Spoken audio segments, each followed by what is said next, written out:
अस्सलाम वालेकुम, I am Mohammad Naveed Akhtar from New Everest Science Secondary School. आज हम पढ़ रहे हैं, हमारा सब्जेक्ट है फिजिक्स।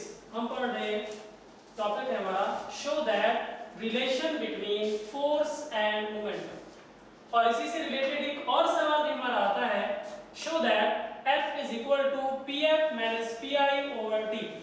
मतलब इन दोनों स्टेटमेंट्स में से जो भी स्टेटमेंट हमारे पास आती है, आगे जो हल करना है, कैलकुलेशन करनी है, वो हमारी सेम हो, चाहे ये स्टेटमेंट आती है या चाहे ये स्टेटमेंट आती है। उसके अलावा ये हमारा बहुत ही अहम सवाल है, तो इसकी तरफ चलते हैं सॉल्यूशन की तरफ। सबसे पहले हमारे पास एक जिस्म है जो इब्तदाई वेलोसिटी vi से हरकत कर रहा है। फर्ज करें हमारे पास एक जिस्म है, consider of an object moves, एक जिस्म जो कि इब्तदाई velocity moves with initial velocity vi। एक जिस्म है जो कि इब्तदाई वेलोसिटी vi से हरकत कर रहा है ऑफ मास m, जिसका मास m है। फिर क्या होता है, हमने पीछे कुछ लॉस पढ़े हैं, जिस तरह Newton first law of motion है, सेकंड है, थर्ड है। फर्स्ट लॉ में हमने पढ़ा कि कोई भी जिस्म जिस हालत में है उसी में रहता है। मोशन में है तो मोशन में रहता है, रेस्ट में है तो रेस्ट में रहता है, तब तक जब तक उस पर कोई एक्सटर्नल फोर्स एक्ट नहीं करती। यही न्यूटन का पहला कानून था। फिर न्यूटन ने कहा कि अगर ऐसा नहीं होता, कोई जिस्म उसको छेद देता है, उस पर कोई फोर्स अमल कर जाती है, तो फिर क्या होता है। तो उसके अकॉर्डिंग था कि जब भी कोई जिस्म पर कोई फोर्स अमल करती है तो फोर्स की सीमत में एक्सेलरेशन पैदा होता है, उसमें तब्दीली आती है, बिगाड़ पैदा होता है।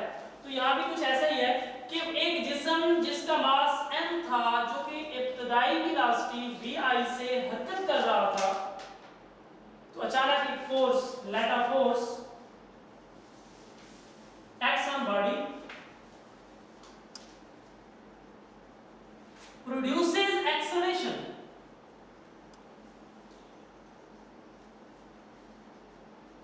जो ही उस पर फोर्स अमल करती है उसमें एक्सेलरेशन पैदा होता है। अब हम जानते हैं एक्सेलरेशन क्यों पैदा होता है। अगर कोई जिस्म एक स्पीड से जा रहा है, कि वेलोसिटी से जा रहा है, वो वेलोसिटी तब्दील नहीं कर रहा, तो क्या एक्सेलरेशन पैदा होगा? बिल्कुल नहीं होगा, क्योंकि एक्सेलरेशन है चेंज इन वेलोसिटी।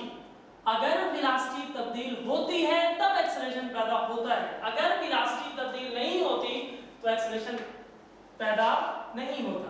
इसी तरह यहाँ पर जब फोर्स अप्लाई की गई, जिस्म एक वेलोसिटी से मूव कर रहा था, जो ही फोर्स अप्लाई की गई उसमें एक्सेलरेशन पैदा हुआ, जिसकी क्यों पैदा हुआ? क्योंकि उसकी जो वेलोसिटी है वो चेंज हुई। After time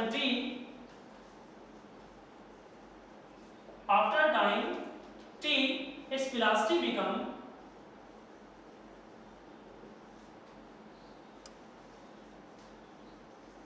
vf।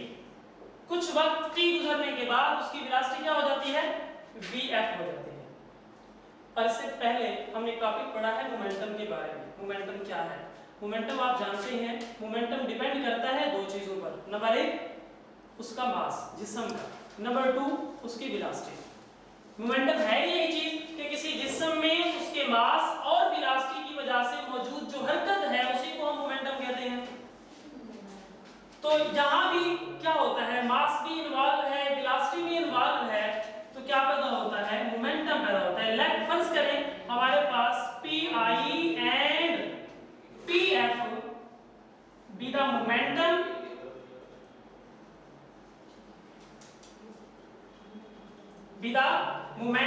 of an object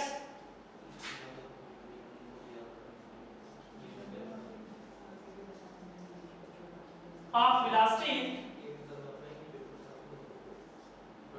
vi and vf respectively।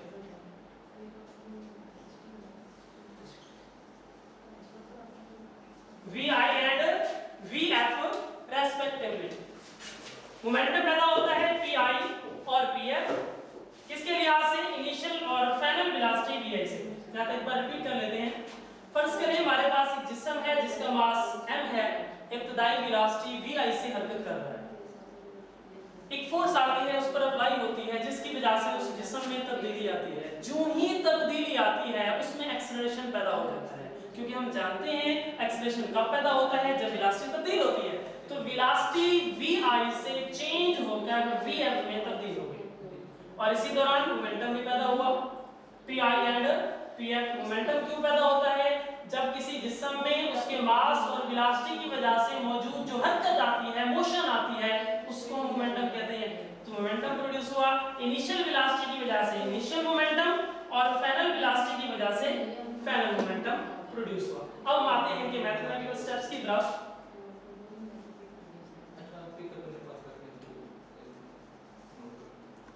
First of all हम बात करते हैं मोमेंटम क्या है।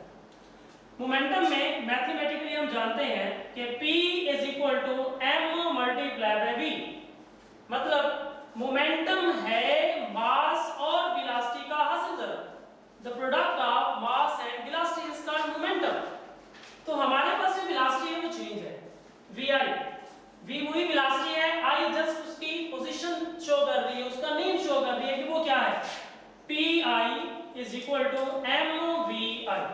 और इसी तरह फाइनल मोमेंटम के लिहाज से pf is equal to mvf। अब इनिशियल और फाइनल जब मिल गया, अब हमारा टारगेट ये है, हम ये चाहते हैं कि इसमें तब्दीली कितनी आई, चेंज कितना आया। तो चेंज इन मोमेंटम हम राइट करेंगे, चेंज इन मोमेंटम। कैसे?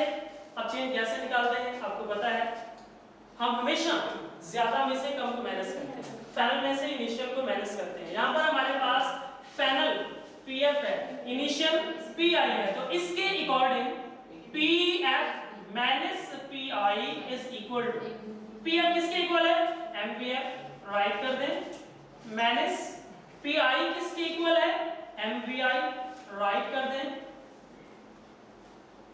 pf minus pi is equal to mvf minus mvi। देखने से महसूस हो रहा है कि यहाँ पर किसी चीज की कमी है, कुछ मिसिंग है। क्या मिसिंग है? क्योंकि हम जानते हैं किसी भी चीज में जो चेंज है, तब्दीली है, वो ड्यू टू टाइम आता है। तब्दीली ऐसे नहीं आती, किसी भी चीज में जो तब्दीली है वो वक्त के लिहाज से आती है, वक्त तब्दील होगा उसके लिहाज से तब्दीली आएगी।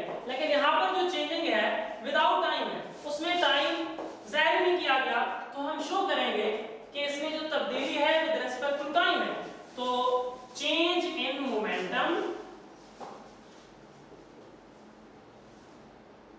Change in momentum with respect to time.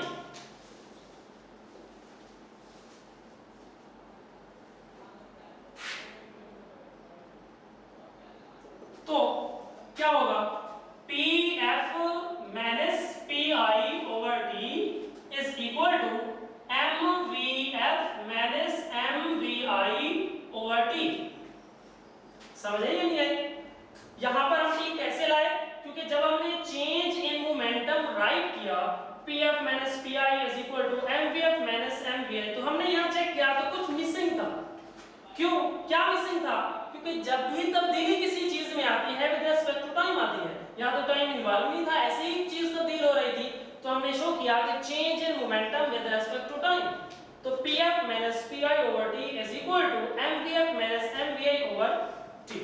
अब इसके बाद अब देखें आपको कुछ ऐसा कुछ नजर आ रहा हो जिसमें कोई कॉमन लेने वाली चीज हो, pf minus pi over t यहां कुछ कॉमन नहीं है, लेकिन अगर इसको देखा जाए तो हमें m नजर आ रहा है, ऐसी चीज है जिनको हम कॉमन ले सकते हैं। कैसे? pf minus pi over t is equal to m हमारे पास आ गया कॉमन, अंदर क्या बचा, vf बचा माइनस vi ओवर t। तो हम इसको इस तरह भी राइट कर सकते हैं, pf minus pi over t is equal to m into vf minus vi over t। अब अगर इस चीज पे नजर दौड़ाई जाए तो ये भी किसी चीज का सॉल्यूशन है। किस चीज का है? यहाँ पर वेलोसिटी इन्वॉल्व है, ये फाइनल है, ये इनिशियल है, फिर विद रिस्पेक्ट टू टाइम है, वेलोसिटी चेंज हो रही है, तब्दील हो रही है, और हम जानते हैं since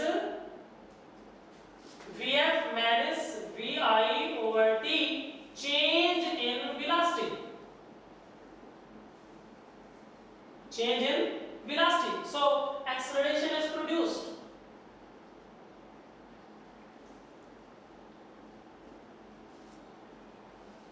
So acceleration is produced, then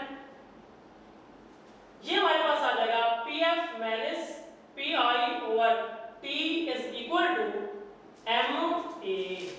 अब ये कंफ्यूज नहीं होना कि हमारा a कैसे आया है, a कहां से आया, ये यहां से आया, vf minus vi over t जो कि चेंज इन वेलोसिटी थी, जिसकी वजह से एक्सेलरेशन प्रोड्यूस हुआ, ये सारी चीज एक इक्वल थी, एक्सेलरेशन के इक्वल थी.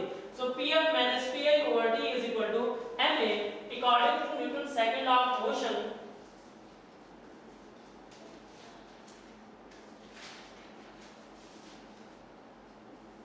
Law of motion, f is equal to ma, f is equal to ma. तो ma की जगह पर हम उसकी कीमत पुट कर सकते हैं, तो हमारे पास आ जाएगा pf minus pi over t is equal to f. pf minus pi over t is equal to f. अगर हम नजर दौड़ाएं तो यही चीज हमें चाहिए थी.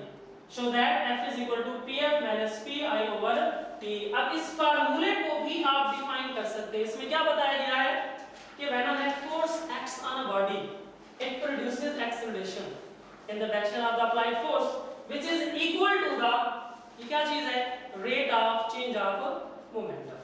तो इसको अच्छे तरीके से प्रिपेयर करना है, इसको राइट क्लास में करना है और अच्छे तरीके से तैयार हो. अस्सलाम वालेकुम.